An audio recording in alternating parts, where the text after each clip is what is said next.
Tigris! Tigris looks visually stunning and imposing with its size.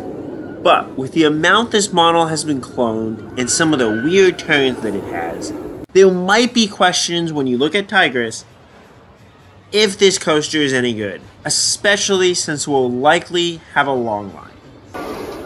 Find out why Tigris is an enjoyable ride in this review.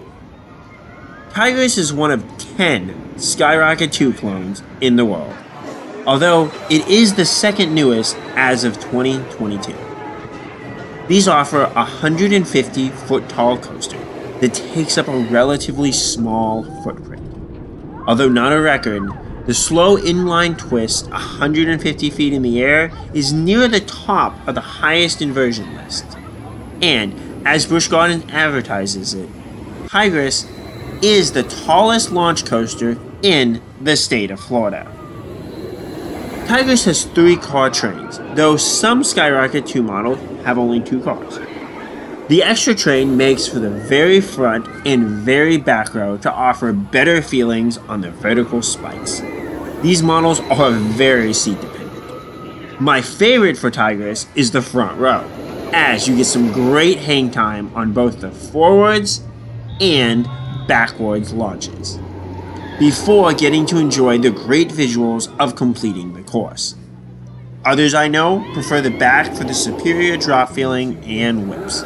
And I would suggest that you try out as many different rows on Tigris as you can. However, due to the single train this coaster runs, it can be challenging to get multiple re-rides in to find that perfect row of choice.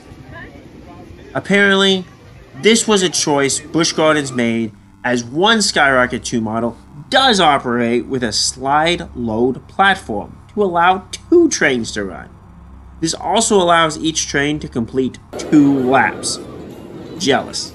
But Busch Gardens wanted its tiger to hunt alone. Some complain about the comfort collars on these rides, but I don't feel it impacts the ride much. And it does make me feel safer while dangling upside down. After departing the station, you're launched a little bit up the first hill. This is followed by a backwards launch, which takes you almost all the way up the second drop. If you're in the very front row, you get some nice hang time here. Then you're launched a final time and you get all the way to the top of Tigris, before slowly going through an inline twist. Then you go down what looks like a truly beautiful drop. But you turn so quickly 180 degrees on this drop that it offers little in the ways of a nice drop feeling, or even laterals. It's a nice sized roller coaster element, but almost a forgettable one on ride. Off ride, it is one of the most beautiful roller coaster drops that I've ever seen. Then you go through what looks like it should be an inversion, but again is just a twisted up and a twisted drop, before breaking into the station and getting a little bit of hang time on the initial hill if you're in the very front row. Overall, how good is Tigris?